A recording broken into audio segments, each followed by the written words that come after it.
having to, navigate the relationship and having two children with a rare disease. So that's a lot. So thank you. And how about you, Rachel? Can you hear now? Did you get the audio sorted? I think I can hear everybody's video is a little choppy. Can you guys hear me? Yeah. Okay. You're I'll good. just work with choppy video. I was picking up as I was walking around what people are saying, and I think there's some similarities. I just had some relationship challenges with my husband last night, as it relates to we had an issue with the school and MPS. I guess there's a book in 5th grade called Freak the Mighty. And I didn't know anything about it. It's about a kid who has MPS, and I read about it and I'm not okay with it. And so I had to navigate that, and it was triggering. And yeah, so I was trying to, lean on my husband for support. And I said something to the effect of, I always feel like I have a black cloud over me feeling. And he was like, yeah, you do. And I sure bring the positive into your black cloud. And that didn't go so well. So I'm looking forward to some relationship discussions to kind of wade through some of the challenges. Mm-hmm. Yeah. Yeah. Freak the Mighty. Well, that sounds definitely like one to contest. It's funny that you say that. I read that book because I was a 5th grade teacher. But I read that, and I am a rare mother, right? And I was a rare mother when I read it. And as you're saying this, I'm like, oh my gosh, she's so right. That book is rough. Mm. They do portray, there's a lot of information in that book. Did you read the whole thing? Rachel, did you read the whole thing? Was she kidding? But it is tough. That book is hard, and there's a lot of information in there about that.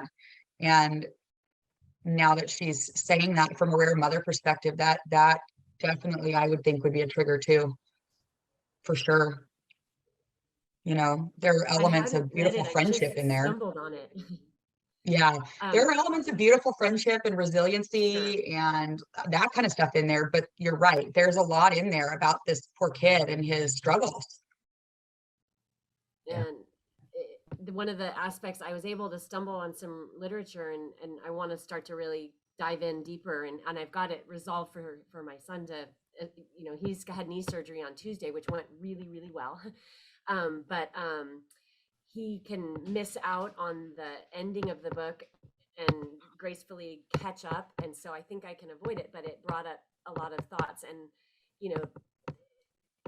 it was interesting to look at some research about the disability lens of reading texts and how these two kids had this beautiful friendship, but the aspect of it where it takes two halves to actually make a whole person was a real challenge. Yeah. Yeah. Yeah, that's a fundamental misunderstanding right there.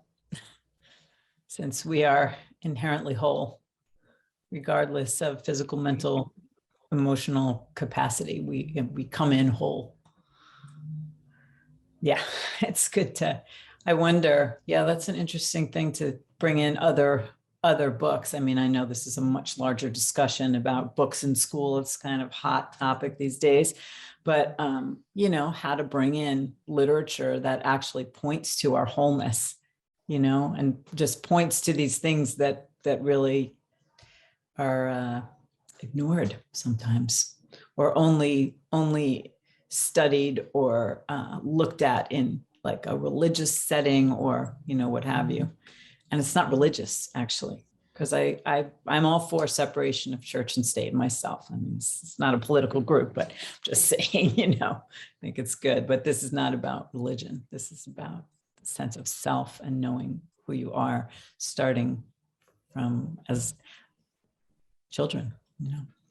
Well, and it's also about these in education, you got to be sensitive, right? Like, you do know your audience. Yep. Right. Let's think about that. Yeah.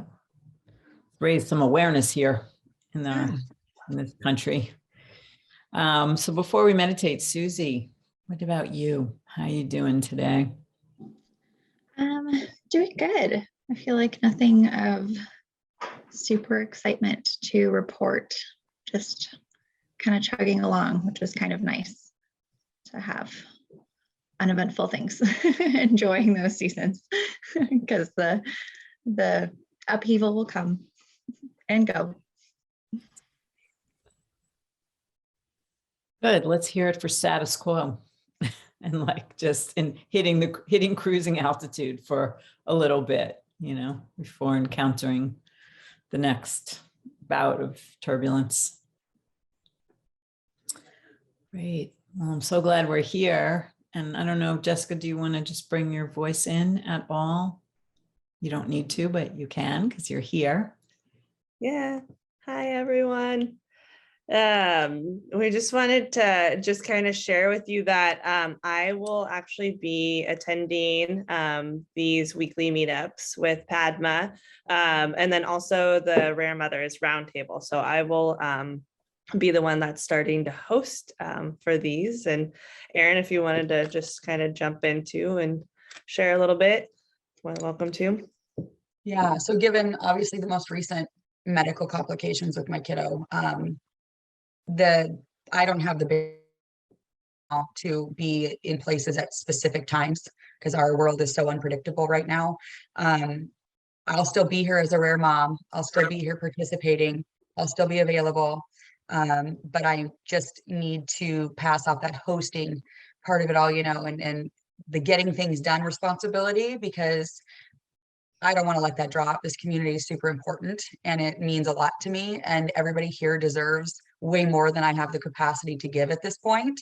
And so I'm going to join you and be a mom with you guys and pass off the responsibility pieces for now.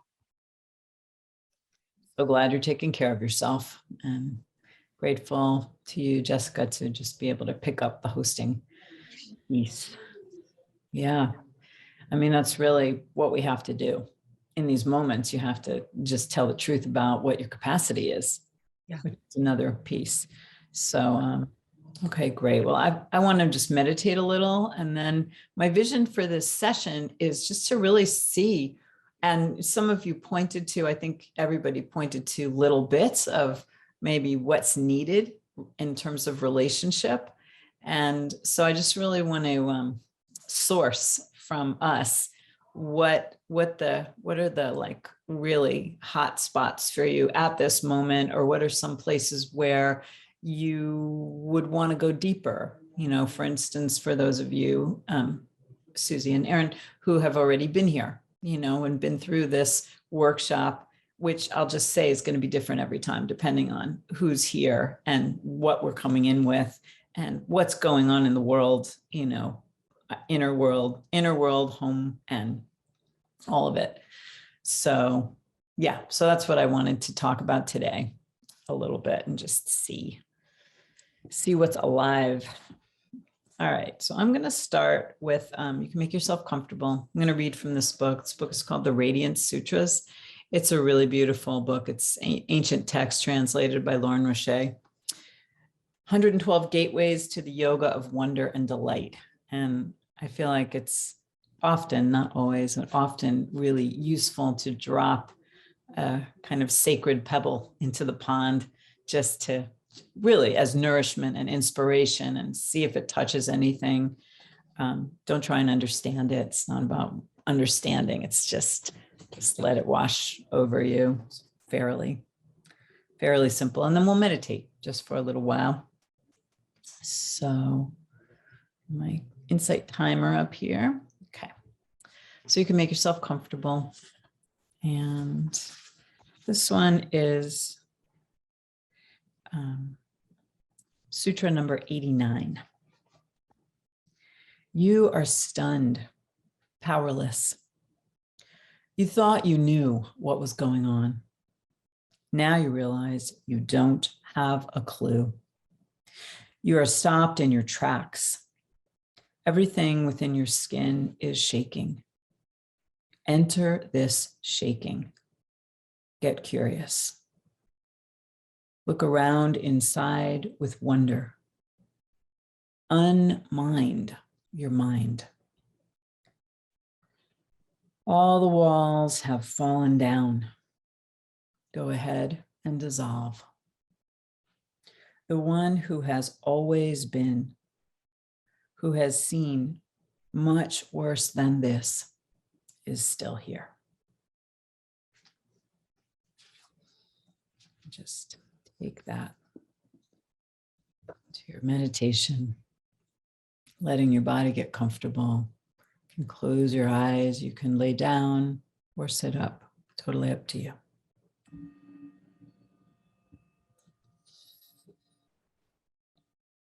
Now just for this time that you have so wondrously carved out, let yourself turn your attention inside. Turn your attention inside. Taking a breath and pausing. Pausing into silence, including outside sounds, and letting yourself turn your attention inside. Turn your attention inside.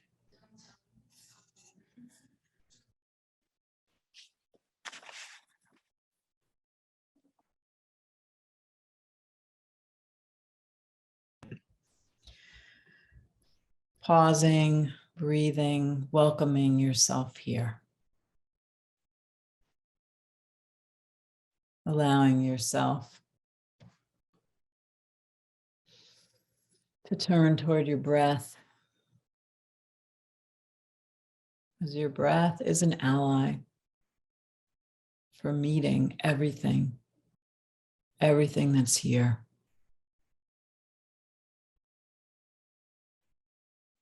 And as a rare mother,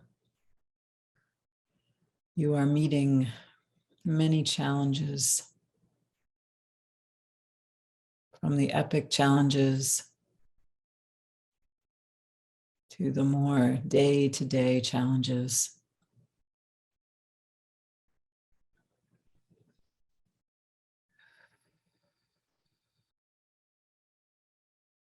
And your breath is a place where you can rest.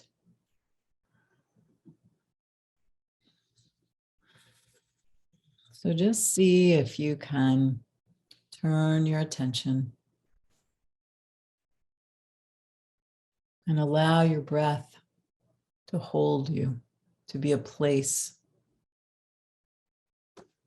for you to settle in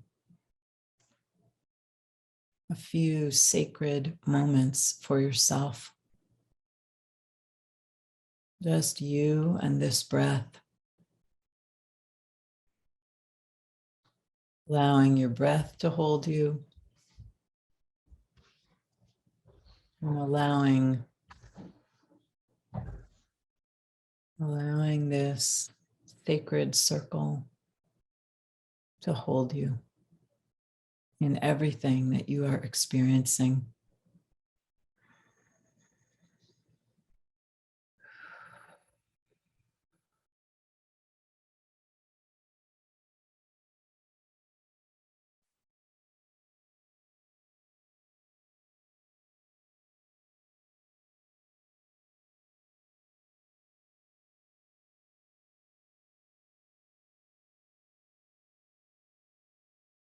Allowing yourself to relax just a little bit. Maybe the body can soften.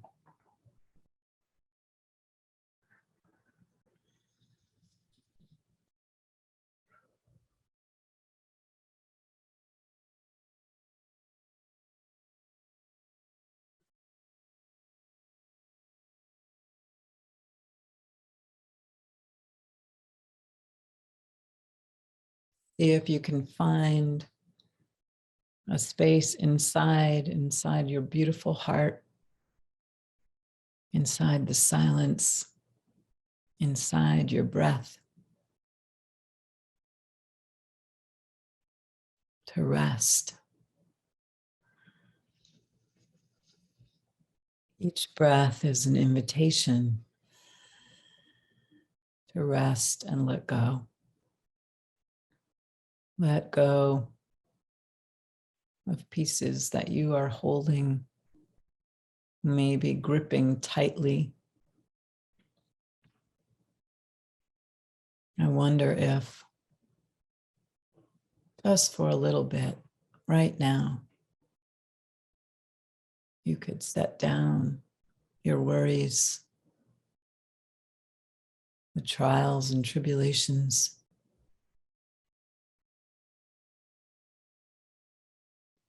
and just lean into your breath.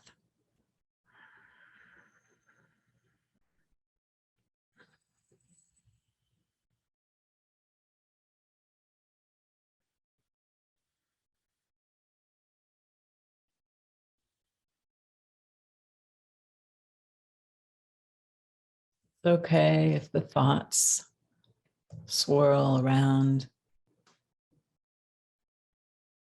Each breath is a new opportunity to return to yourself, to return to this moment.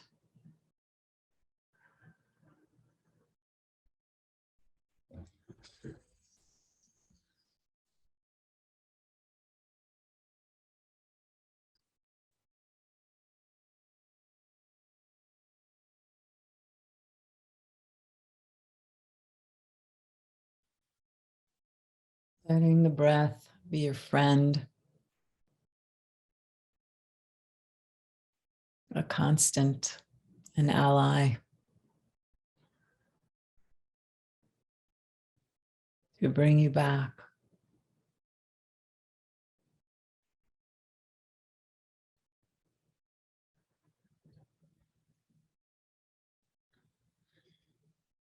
Because the invitation is to be present with yourself, just one breath at a time.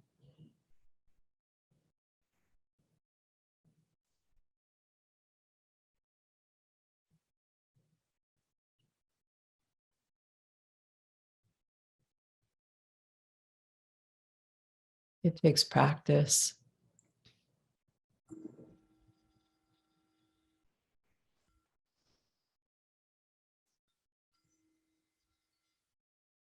It's discovering yourself again and again.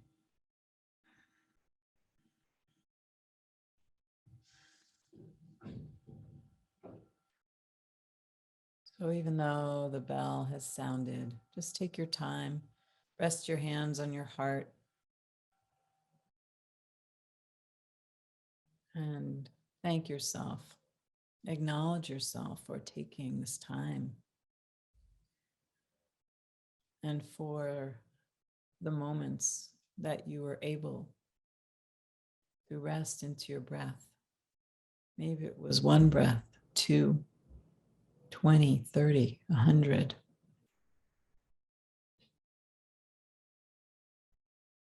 You're laying down the tracks to support you in being present with yourself and with your family and all the people on your support team.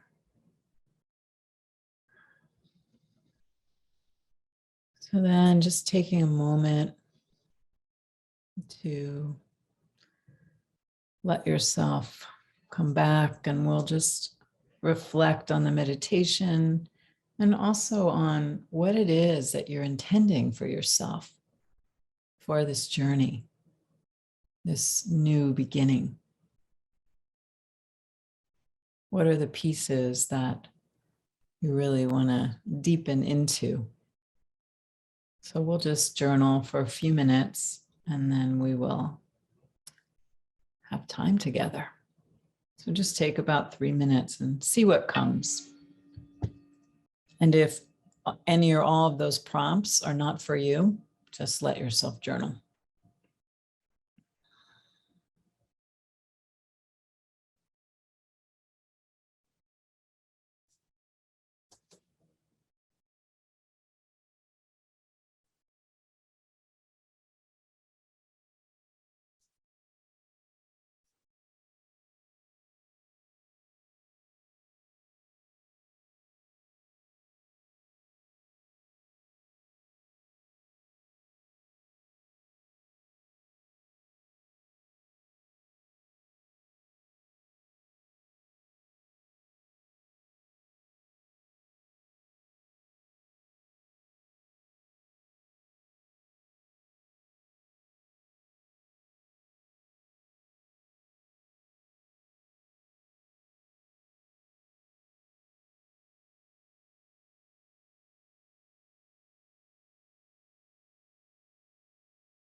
Taking another little bit to allow yourself to finish up.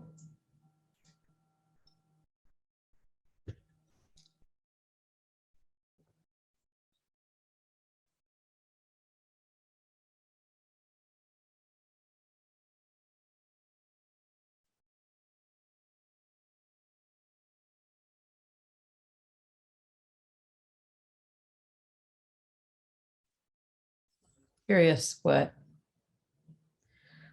is here? What are your intentions for yourself for this journey? Because if I know them, then I can really tailor the group to your needs, desires. Do we need a little more time? Are we finishing up? Nice to see you, Laura. I'm glad you're here. Sorry, I wasn't here for the beginning. It's okay. Glad you're here now.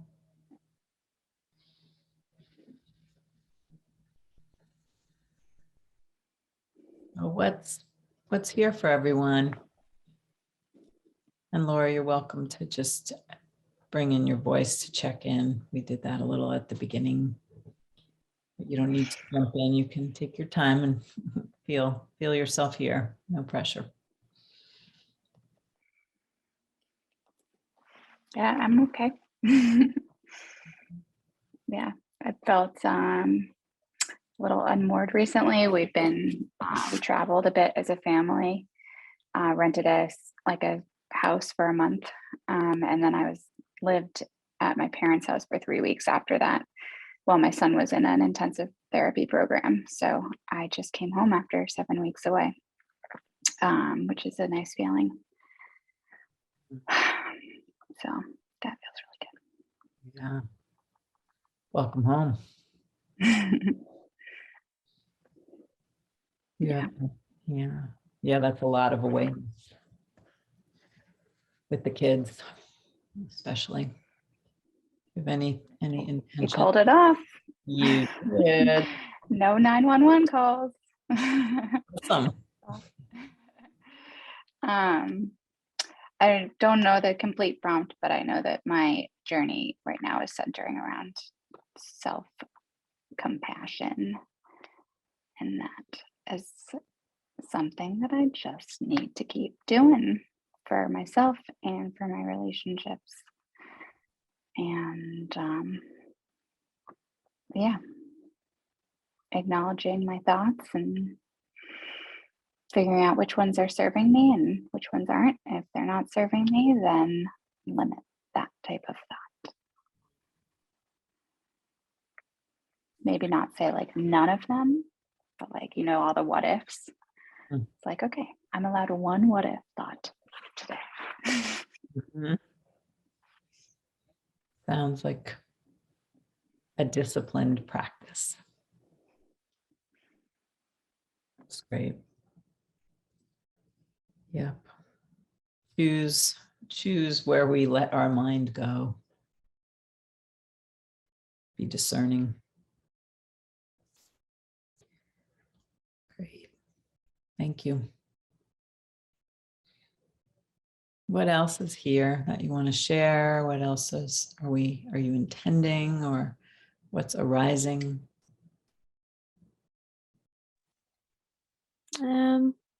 Well, for me, I think from what I learned the past meetings with you guys, I had never considered, the relationship is also with yourself. So I've been kind of pondering on that. And with this cycle of these meetings, I guess what I've felt lately is that with recognizing that relationship with myself and taking good care of myself, which is hard. For some reason that I hope to discover or find some help here is every time I pay attention to that, it brings conflict with my husband. Like, I don't understand why, but that's what I've I tend to be more observant of that relationship with myself or taking care of myself. And every time I put myself a priority or my needs up front, which I think he's not used to that because I've been so dedicated to him and the family. I just know, I don't think he does it intentionally. I just feel like he's not used to it. And because the way he reacts makes me feel guilty. That's what's happening. So like every time I try to do something for me or bring my needs first or up front or voice them, which is very rare, the way he reacts makes me feel guilty. Like, oh, maybe I shouldn't have said that. Maybe he's right. Maybe I shouldn't do that. Maybe I should do this older thing for them or spend more time with them instead of carving time for me. And it's like, Right. So then you're doubting yourself in the face of basically what you're saying is you're stepping outside of the known, the familiar dynamic, and it's uncomfortable for your husband and he's kind of not liking it. So he's having his feelings, which then you're having your feelings about it. You know, I just want to also say, like, sometimes someone says something and then we have a reaction to it and they're not doing that to us, right? We're responsible for our own feelings. If I'm feeling guilty or doubting that my needs matter, that's up to me.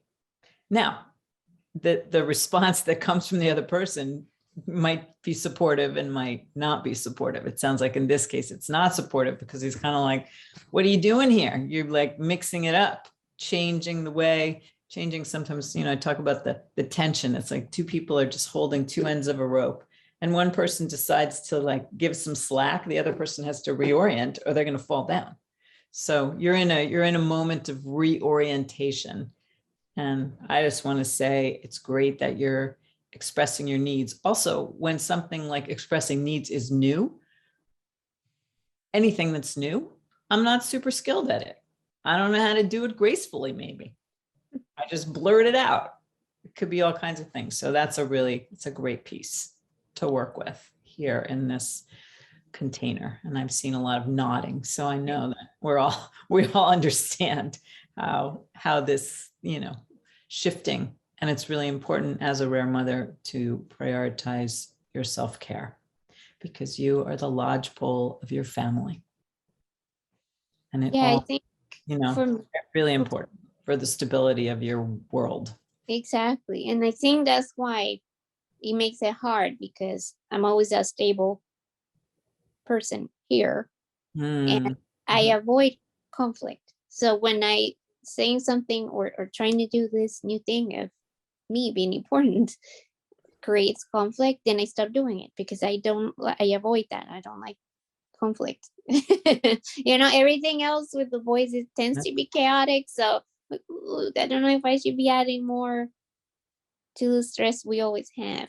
You know, so then it makes me like go to my old self where I don't matter that much and I don't want to mess with that because that's something I learned in the Rare Mothers retreat and it was hard to learn that I do matter.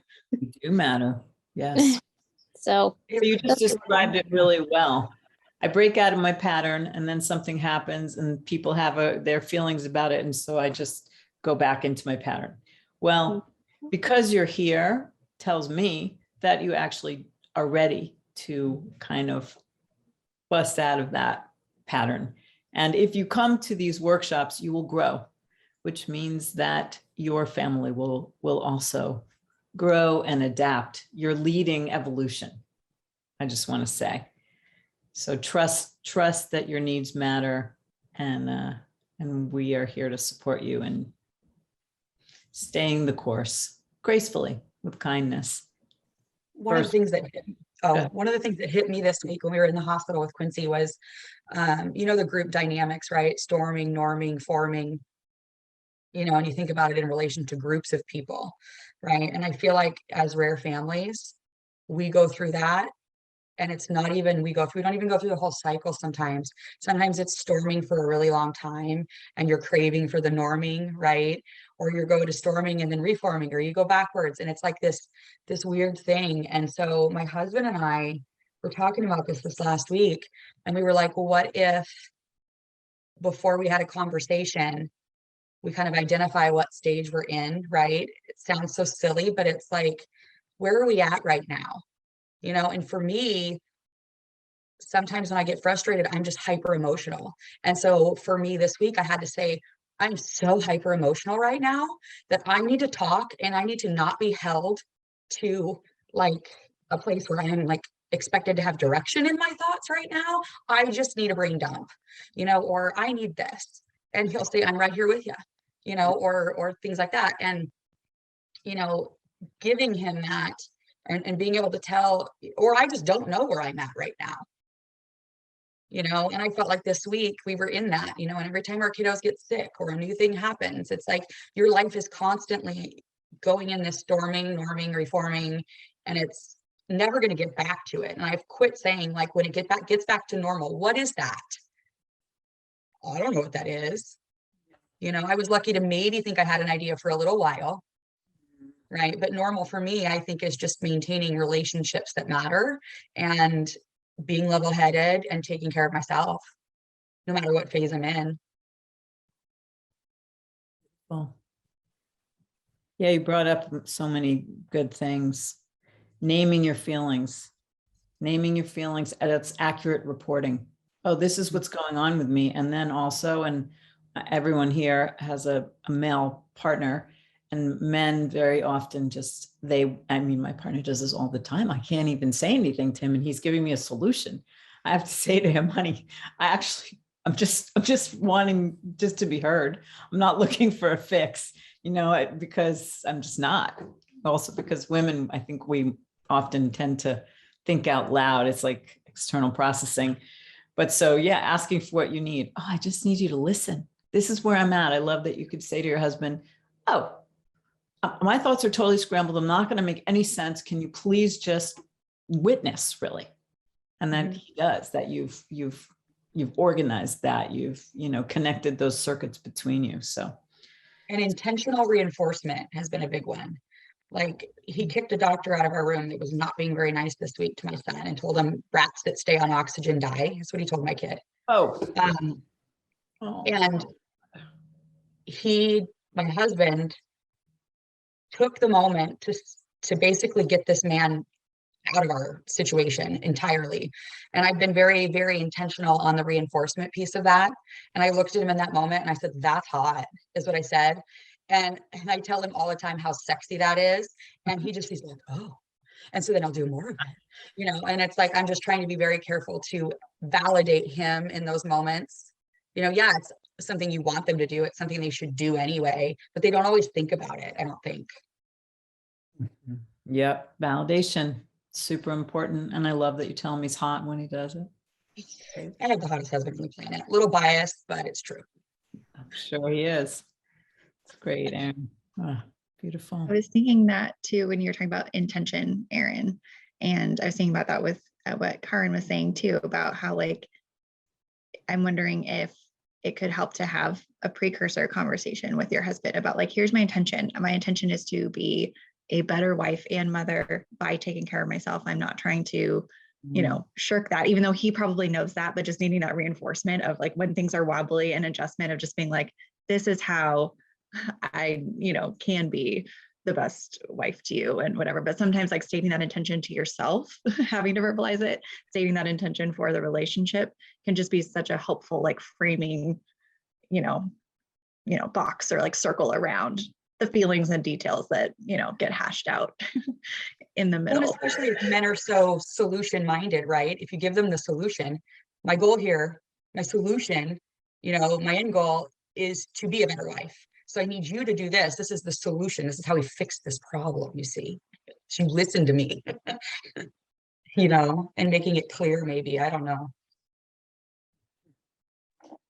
I think that's hard, especially if you have a husband who is an engineer or anything numbered. related because that I was kind of laughing when Erin said that in Padma, because that's usually how arguments start in this house, because I'm just like emotional, and I'm more of an artist, so it's completely the opposite side of the brain than his, and I'm just emotional and trying to like express how I feel about my day, and then he starts, why don't you do this and that, why didn't you say this or that? I'm like, what? Right. But I love it. Like, if we maybe I think I'm gonna try that of saying, I'm gonna tell you this because I need you to listen to me. That's all I need. That's how you help me. Just let me Yep. dump all this I have in my head. That's great. And a phrase that is like a super useful phrase is, would you be willing? Would you be willing to just listen? I would be so happy. I'd be so thankful if you would be willing to listen. And, if I need your advice, I'll let you know, because you have great advice, because they do in the right moment, but the right moment is not constantly. So what about you, Rachel? I'm taking notes like crazy. There's been so much awesomeness that I'm hearing. And I'm just, what Karin had said really resonated with me. And I wondered in a moment that, like, I think we're newer to the group, so there may be a lot more new change happening in our families right now as we're trying out these self-care, and I'm having such a similar sense of disruption, and the rope pulling analogy was spot on. And my husband's a forensic scientist, so I get it. He sits there and, like, if I gave him the would you be willing to listen, he would be like, I am going to do the listening now, and I don't know, you got to work through that. But I, it's fascinating how similar some of these challenges are. It's refreshing to hear. It's really resonating. Oh, great. Yeah, that's also why it's wonderful to be in the group. And I see your hand, Erin. I just want to say that it sounds like we have maybe several partners who are very analytically oriented. I'm not going to put them in a box. We could, but we won't right now. But it sounds like it's that same thing of, like, my partner is that way too. He's an engineer. So that's where that kind of mind has a brilliance in a particular area. And we're asking them to broaden their brilliance and add layers of emotional nuance that might not even be there for some of them, for all kinds of reasons. Two things I wanted to just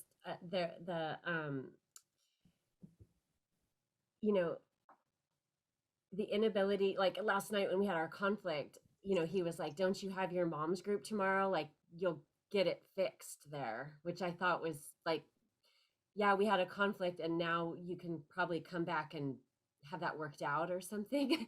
And then, something that I'm hearing a lot of this in the chat about being a good wife and having that as one of the role models. And I realized, like, I wrote down, like, and this is something I need to reflect on. I think I'm resenting the idea of being a good wife. I don't know if I want to be a good wife as a goal, and that's where I'm sitting right now. And I'm not sure that's very helpful for a marriage, but that's just where I'm sitting right now.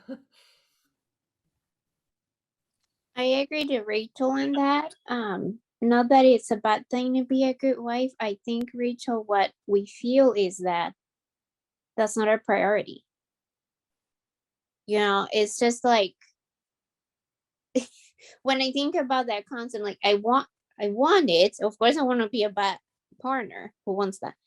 But it's like, I wish it was like, it needed less effort. Like, I have so many things on top of me, so much responsibility, so many things to manage this household and the kids' needs, that wife part feels like an added burden. Like, now this guy is needing this from me, so it's another thing I have to do and work on, and it feels exhausting. Not that I don't want to do it. It's just like another thing on top of me. That's how it feels for me. Yeah, that makes sense. Well, this is where the self-care and is where you fill yourself up. So that's one piece, is you fill yourself up with self-care and really discovering who you are and where you're at right now. And then just to tell the truth about, am I committed to being on this team with my husband, or am I not? Because if you're going to be on a team, be all in. Just be all in. And if for some reason the team needs to, you need to shift, you need to orient, then that's a different conversation. However, the thing is, when we share children, rare children with someone, they will always be in your life. So you're still on the care team together. And it's important to be able to maintain that, this sort of the fluidity, the connectivity of that relationship. I think a good reminder for me as well is remembering the choice. I think I get resentful when I forget that I am making a choice to be a mom to my son, where I'm like, I could leave. I could go jump on a hot air balloon, and like, I'm not going to currently, but like I have that option, and kind of same thing with, and not in a bad way, but just to remember, like, I don't have to be married. I don't have to be a good wife. Do I want to choose it? And moving it to that point of agency, because I will resent it if I feel like I have to. Someone told me I had to, past me chose it, but like allowing myself to like explore those things actually helps like reinforce sometimes, and obviously sometimes not, but so it helps me like get into a curiosity mode of like, do I actually want to do this? Why would I do this? Is it good for me? And it kind of switches it from resentful stuck mode to, what do I need to make me want to do this and want to be a mom, or what is going to make me like be happy if I'm choosing to stay and be a mom to my kid, even though it's freaking hard and it's not what I signed up for. How can I be happy doing it? Those kinds of things. So I get you, Rachel. Absolutely. And the thing about relationships is we choose them, as you're saying, Susie. It is a day-to-day, moment-to-moment choice. I am choosing this person, even though sometimes they're like an alien. I'm like, you feel like an alien. Your brain, your whole kind of emotional consciousness, the way you're put together is so different from the way I am. I mean, speaking about my own experience. And then it's a choice, just like you're saying. It's like, well, I have a choice to be here. And if I'm going to be here, how can I make it so that I'm the best person that I can be to myself and then in the relationship? And I feel like kindness is really important. And then there's the awareness, and we've been talking about awareness in all these different ways, awareness of how am I responding? Am I reacting? Am I responding? And that's up to me. We all have a choice in every moment. It's a big responsibility. And it's still a choice. How am I responding? Am I judging? Am I shutting down? Or am I just listening to the suggestion that I didn't ask for and saying, oh, that's something to consider. Okay, thank you, because it's a lot of that. It's a lot of just receiving what the other person has to give. And in those choice moments, asking for let's do this. How can we do this differently so it really works better for everyone? I'm laughing at myself because I'm realizing that I give unsolicited advice to myself all the time. I'm like recognizing that in again, when you think of the relationship with yourself and with, and you're like, oh, I do that all the time. And I put things on my to-do list and then I sit there and I'm like, I have to do them. I'm like, no, I don't. I just suggested that to myself, right? Or like, oh, I could just listen and let it pass and not feel obligated to respond to my own head or, what my husband thought was a good idea, or why did I say that? Because I'm not you. Like, that's great. You would have said that, but I'm not you. So that's not helpful, but I'm just recognizing. Great.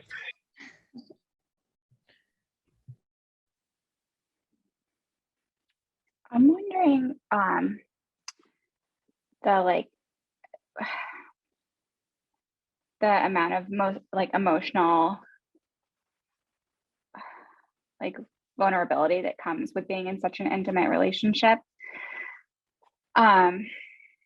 I feel like my husband and I, like, he's very analytical and can say things like that he means well, for that come off as really, that are really hurtful. So like an example is like, we're house hunting right now, and we're also trying to decide whether or not to have a third baby. So like we have like two huge life decisions that have no like necessary timeline, but they are flying through our household and knocking grief off the shelves at unexpected moments. And so I've just been like kind of waffling on where we should move, and undecided on the third kid thing, and waiting on genetic testing and whatever.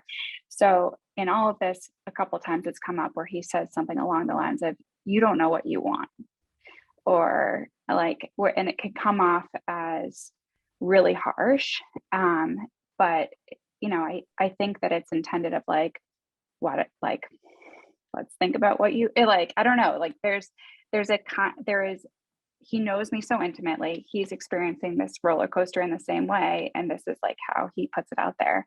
And so I guess like, I'm wondering, how do we there are some days that I want to not choose to be with him, because like those like stingers are so painful, because he knows my ups and downs so intimately. And like, I don't know, I guess the question I'm trying to get to is like, I don't know, like, how do you like stay open again and again, or like, because the intention is not negative, but we speak different languages emotionally.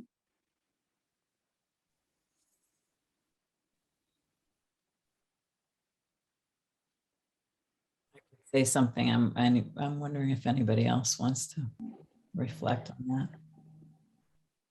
Is part of the pain, do you think you should know what you want? Is there any like shoulding of yourself that he pokes at when he says that?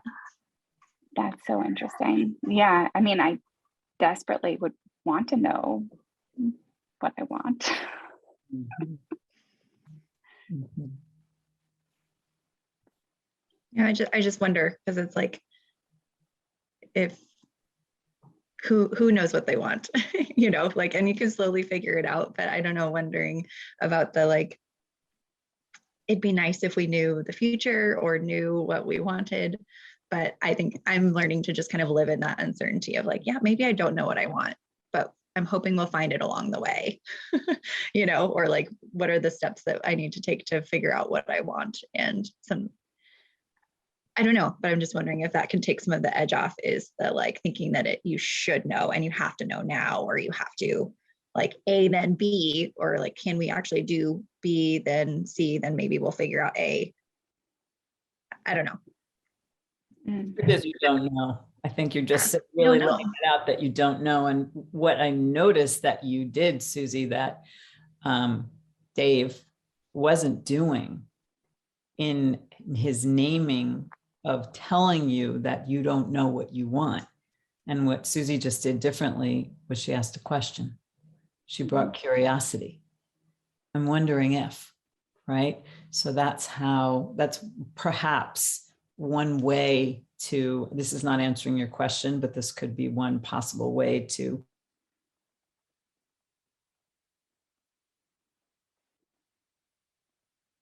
Oh no. The cliffhanger. This would have saved my relationship. I know, right? And what?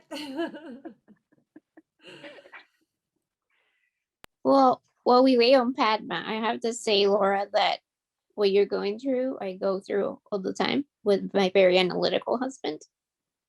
I think the problem is that they just really are so different emotionally, like the way they say things to us is sometimes too direct or not sensitive. Like you're saying, he probably has, means it well, but they just don't even know how to say it in a sensitive way. So I don't know if what I do is right, but what I've learned with my husband is sometimes he says something, I know he meant well, but it hurt me. So I choose to not react to it, Mhm. not even respond. Like he says something like that, and I've heard exactly that. You know what I want, and like, and so what? Like that's where I am, right? So I don't say that, because if I say that out loud, so what? Then we're gonna fight. So I just leave it. I just drop it. I choose to not respond to when he's harsh like that. And I think in a way he's learned that if I don't react like emotionally, so something's up. You know, he's like, did I say something wrong? Like later, he's like, "Well, did I say something?" I'm like, well, you kind of were kind of mean with what you said. And, you know, in that case, specifically of that phrase that I really dislike, you know, you want, I have said him after when I'm not angry anymore. I Yep, said, well, neutral. right now, I don't know what I want, and that's where I am, and I need time. I don't need to rush or anything. So just leave me alone. It's just hard with analytical guys because they want like everything planned, everything mathematically coordinated, and you know, it's just Right. Well, this is also, you're talking about, I'm sorry, my internet connection just glitched. I apologize, but you know, you're talking about orienting, being able to orient and speak to the person that you're with, which is studying your partner. Let's learn about each other. Wow. When I tell you you're really unclear, that doesn't really land. That probably creates some defensiveness, some withdrawal, some pushback, whatever it might be. So that doesn't really, if you do something and it doesn't work, why do it again and again? Just because it's a habit. So it's about, we're breaking these habits. And how do you keep your heart open in the face of these things is I think, and Karin touched upon it a little bit, is just by saying, wow, Dave, you know, when you say that, I feel kind of hurt. I feel that hurts because nobody can possibly know what you're feeling. The best question, if somebody's unclear or having a feeling, or just bring the question, wow, I'm wondering what's going on. I'm wondering what you're feeling. I'm curious. I'm wondering. Just create some space. It's like, I'm just going to back up because I don't know what you're feeling. Even if you can sense what somebody's feeling, you don't really know what they're feeling until they say, this is what's going on for me. So anyway, I can tell that there is a lot here that we can work with because we're in relationships and it's a journey. It's ongoing. It's really ongoing. So really hope that everyone can come as consistently as you can. Your presence is such a huge contribution, and invite other Rare Mothers that you might know from the roundtable or from any other contexts or Project Alive or what have you, because it's really just makes for such a rich conversation. I just want to say also, please, you can contact me or Jessica. I'm going to leave Erin out of it, but as a Rare Mother, you can contact Erin. Erin has her plate very full right now. And then please contact each other, you know, and if you're curious or you want to know something more about something we spoke about, feel free to just ping me. I check Mighty Networks probably at least once a week, but definitely once a week. So I'm so glad we're here. And I appreciate all of everything that you shared and bringing vulnerability. I mean, it's amazing. Just ask, what do you want to work with? And you get it all just in the download in, 30 minutes. So Jessica, I see you want to say something.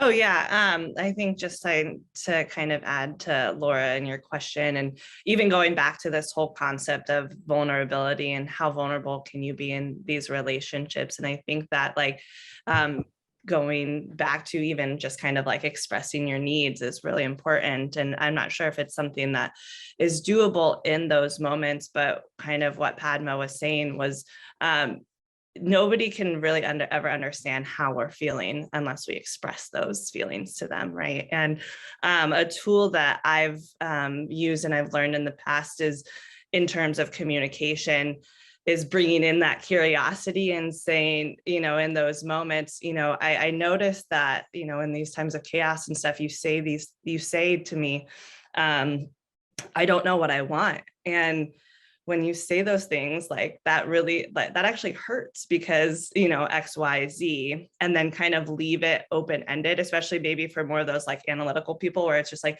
you have to state the, you know, what the situation is what they're saying, and then kind of follow it up with, you know, this is how it makes me feel. And it kind of just makes them pause and stop, and like allows for the opportunity to have like a more in-depth discussion about maybe what that's caused, and then provide like a solution. You know, like maybe in those moments, like instead of saying that, you know, maybe you could phrase it a different way, because you don't maybe know what they're feeling when they're saying you don't know what you want either. So You're learning, that's great. You're talking about, really, we're honing. Communication is a huge piece in relationships. We know this, and we're all getting it dialed in. So I think for our practice this week, what feels like it could be useful is to really take the time and sense what you're feeling and give voice to it. Practice that, be intentional. This is, and first acknowledge it, get it in yourself, and acknowledge it with yourself, right? Because that helps digest the feeling. And then when we speak to someone else, there's not a charge, it's not a finger pointing, it's nothing like that. It's just, oh, this is my experience and this is my need, right? We're sort of veering into NVC, nonviolent communication. But first feeling the need and speaking them. And then as you're speaking them, you can also sense the, like too much, but I'll throw it in for a variation, is feel what's going on in your body as you're speaking, because stuff is going to come up, and I get a little tight and I can't really breathe, or I start to get a little hot or a little cold or what have you. So play with that. And I look forward to being with you all, or as many of you as can make it, next week. And we'll go through, we'll journey together. So I'm excited. I'm grateful to be here. So see you soon. And love to you all struggling with your kiddos right now, and particularly challenging moments. We're here, so reach out. Okay, see you soon. Thank you. You're welcome.